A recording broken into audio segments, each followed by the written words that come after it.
Hello everyone, मैं हूं नीरज और मैं आज आपको बताने वाला हूं टॉप 5 एंट्री कैंडल मार्केट में जो सबसे ज़्यादा काम करती हैं वही बताने वाला हूं। तो मैं एक ड्राइंग के थ्रू समझाऊंगा। सबसे पहले बुलिश इनगल्फिंग समझाऊंगा कि बुलिश इनगल्फिंग कैसे होती है। तो जैसे ये एक रेड कैंडल हो गई। सबसे पहले मैं ड्रॉ करके समझा देता हूं। सपोज ये एक रेड कैंडल है, ठीक है। इसके बाद कोई दूसरी कैंडल आती है जो इसको इनगल्फ कर जाती है, ठीक है।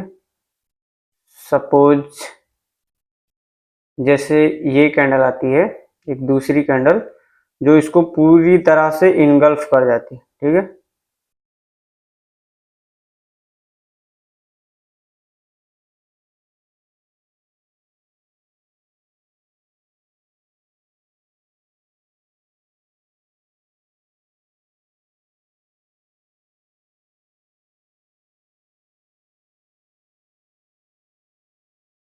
जैसे ये कैंडल है तो ये है बुलिश इनगल्फिंग। अब ये सपोर्ट के पास बनेगा या फिर रेजिस्टेंस ब्रेक होने के बाद या आपकी कोई ईएमए स्ट्रेटजी है तो उसके ऊपर क्लोज करेगी, तब एंट्री लेना है। ये मार्केट में सबसे ज्यादा काम करती है ये कैंडल। इसका जैसे ही इनगल्फिंग कैंडल क्लोज होगी उसके बाद एंट्री लेनी है और नीचे का एसएल लगाना है, ठीक है। तो ये टॉप 1 की है जो सबसे ज्यादा मार्केट में काम करती है, ठीक है। अब सेम इसी का सेम सेलिंग साइड में भी अगर देखेंगे तो बेरिश इनगल्फिंग काम करती है, ठीक है। तो मैं आपको बेरिश इनगल्फिंग भी समझा देता हूँ। बेरिश इनगल्फिंग मान लीजिए जैसे ये एक ग्रीन कैंडल है और कोई रेड कैंडल आए, इसको इनगल्फ कर दे। सपोज ये कैंडल है, ये आए और इसको इनगल्फ कर दे, इस कैंडल को, ठीक है। इस कैंडल को इनगल्फ कर दे आके, तो ये बेरिश इनगल्फिंग है। ये कैंडल हो गई बेरिश इनगल्फिंग। ये रेजिस्टेंस के पास बनेगी। रिवर्सल के लिए ये रेजिस्टेंस के पास बनेगी। ये सेकंड नंबर की सबसे स्ट्रॉन्ग कैंडल है।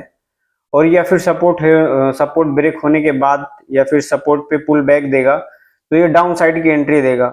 सेम इसका ये कैंडल क्लोज होने के बाद सेम कैंडल के नीचे एंट्री लेनी है और इसके हाई पे सेल लगाना। तो ये दूसरी सबसे स्ट्रॉन्ग कैंडल है, ठीक है।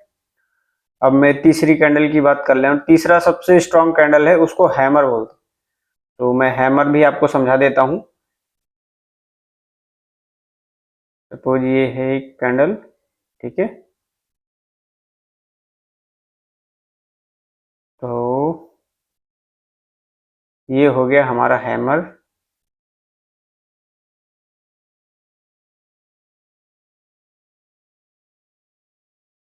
ये हो गई हैमर, ठीक है। ये हमारा हैमर हो गया। ये भी रिवर्सल के लिए, ये अपना सपोर्ट जोन पे अगर ये कैंडल बनती है तो रिवर्सल के लिए बहुत अच्छा काम करेगी। सपोर्ट जोन पे बनता है या फिर रेजिस्टेंस को ब्रेकआउट देने के बाद पुल बैक पे ये हैमर बन रहा है, तो ये तीसरी सबसे स्ट्रॉन्ग कैंडल है जो एंट्री लेने से पहले बहुत अच्छा काम करती है, ठीक है। अब इसके बाद मैं चौथी कैंडल बता देता हूँ आपको। चौथी कैंडल ये भी बहुत स्ट्रॉन्ग कैंडल होती है। ये रेजिस्टेंस पे रिजेक्शन के बाद या फिर सपोर्ट ब्रेक होने के बाद पुल बैक पे ये भी काम करती है। ये भी बहुत स्ट्रॉन्ग कैंडल है। इसको बोलते हैं शूटिंग स्टार, ठीक है। ये इसको बोलते हैं शूटिंग स्टार।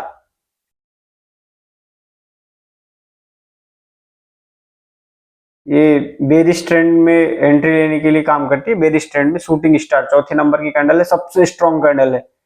ये जब मार्केट में जैसे रेजिस्टेंस पे मार्केट अगर रिजेक्शन ले रहा है तो उसके बाद ये कैंडल बनती है, या फिर सपोर्ट ब्रेक डाउन देने के बाद फिर दोबारा अगर उस सपोर्ट को रिटेस्ट करने जा रहा है उसके बाद ये कैंडल बनती है। तो एंट्री कैंडल बहुत स्ट्रांग होती है, ठीक है। अब मैं बता देता हूं आपको पांचवी कैंडल। पांचवी कैंडल डोजी। पांचवी कैंडल डोजी है जो रिवर्सल के लिए काफी पॉपुलर होती है, रिवर्सल के लिए।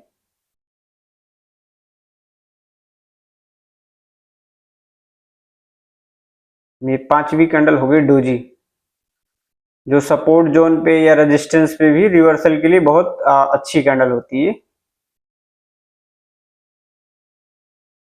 ये ये डोजी कैंडल है।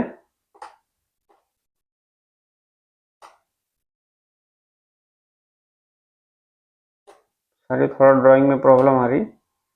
और ये आप देख लीजिए, ये डोजी कैंडल है, ये सबसे स्ट्रॉन्ग कैंडल होती है, ये वाली भी जो सपोर्ट के आसपास बनती है। ठीक है, तो ये थी टॉप 5 कैंडल एंट्री के लिए।